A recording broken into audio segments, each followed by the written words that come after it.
নমস্কার বন্ধুরা, দোলনস কিচেনে সবাইকে স্বাগত। আজ আমি আপনাদের সাথে শেয়ার করব খুবই সহজ আর টেস্টি সুজির রসমালাই রেসিপি। আশা করছি আপনাদের ভালো লাগবে। আসুন কোথাও স্কিপ না করে ভিডিওটি দেখে নেওয়া যাক। প্রথমেই আমি রসমালাইয়ের মালাইটা রেডি করে নেব। কড়াইয়ে দিয়ে দিলাম 2 টেবিল চামচ চিনি। লো ফ্লেমে আমি চিনিগুলোকে গলিয়ে ক্যারামেল তৈরি করে নেব। ক্যারামেলটা যেন কোনোভাবেই পুড়ে না যায়। ক্যারামেলের মধ্যে যখন খুব সুন্দর একটা রং চলে আসবে, তখন আমি এর মধ্যে দিয়ে দিচ্ছি হালকা কুসুম গরম দুধ। আমি এখানে হাফ লিটার দুধ দিয়ে দিলাম। দুধটাকে ফুটিয়ে একটু ঘন করে নেব, তবে বেশি ঘন করা যাবে না। 4 থেকে 5 মিনিট ফুটিয়ে নেব।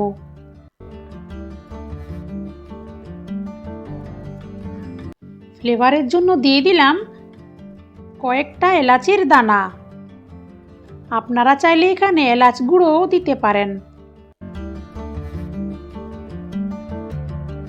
এবার আমি দিয়ে দিচ্ছি চিনি। এখানে আমি 4 চামচ চিনি দিয়ে দিলাম। আপনারা আপনাদের স্বাদ অনুসারে চিনিটা দেবেন। 5 থেকে 6 মিনিট আমি ফুটিয়ে নিয়েছি। এখন মালাইটা তৈরি। গ্যাসের ফ্লেমটাকে আমি অফ করে ঢেকে রেখে দেব। আবারও গ্যাসের ফ্লেম অন করে কড়াইয়ে দিয়ে দিচ্ছি 1 চা চামচ ঘি।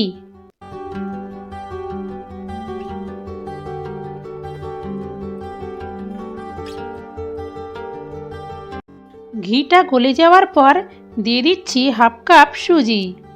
সুজিটাকে আমি মিক্সার গ্রাইন্ডারে দিয়ে ভালোভাবে গুঁড়ো করে নিয়েছি।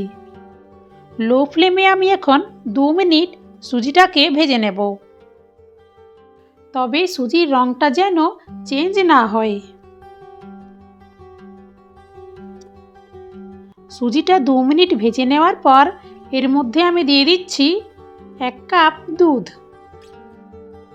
হাফ কাপ সুজির জন্য 1 কাপ দুধই দিতে হবে। ভালোভাবে নাড়াচাড়া করে নেব, যেন কোনো রকম দলা না থাকে। এরপর আমি দিয়ে দিলাম 1 চামচ চিনি। ভালোভাবে মিশিয়ে নেওয়ার পর দেখবেন সুজি কড়াই ছেড়ে দিচ্ছে, তখন ফ্লেমটাকে অফ করে দেব। আর একটা থালার মধ্যে ঢেলে একটু ঠান্ডা করে নেব, তবে বেশি ঠান্ডা করে নেওয়া যাবে না। হালকা গরম অবস্থাতেই ভালোভাবে মেখে নিতে হবে। এখানে আমি হাফ চা চামচ ঘি দিয়ে খুব ভালোভাবে মেখে নিচ্ছি। দেখুন ভালোভাবে আমি মেখে নিয়েছি। এবার মেখে নেওয়ার পর মিষ্টিগুলো বানিয়ে নেব। তার জন্য হাতটা পরিষ্কার করে সামান্য ঘি মাখিয়ে নিলাম। আর অল্প অল্প করে আমি সুজির মিশ্রণ নিয়ে এভাবে গোল করে 2 হাত দিয়ে একটু চ্যাপ্টা করে নেব। আর খেয়াল রাখতে হবে যেন মিষ্টির গায়ে কোনো রকম ফাটল না থাকে।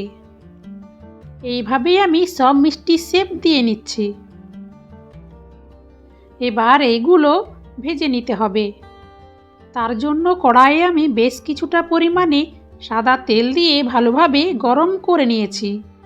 এবার একে একে আমি রসমালাইয়ের মিষ্টিগুলো দিয়ে ভেজে নেব। মিডিয়াম ফ্লেমে গোল্ডেন ব্রাউন করে ভেজে নিতে হবে।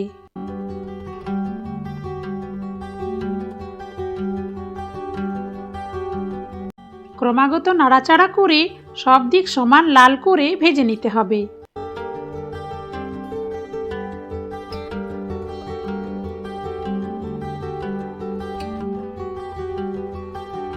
দেখুন এগুলো ভাজা হয়ে গেছে। এখন তেল থেকে তুলে আমি গরম মালাইয়ের মধ্যে দিয়ে দেব।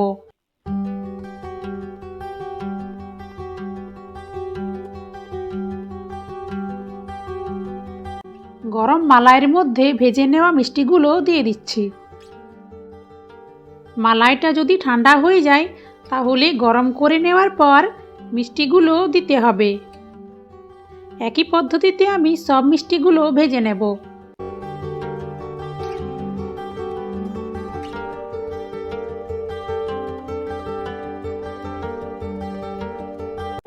গরম মালাইয়ের মধ্যে মিষ্টিগুলো দিয়ে আমি ঢেকে প্রায় 1 ঘন্টার মতো রেখে দেব।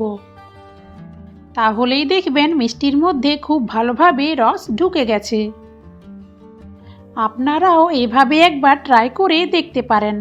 আশা করছি আপনাদেরও ভালো লাগবে। আর ভালো লাগলে একটা লাইক অবশ্যই দেবেন। ধন্যবাদ।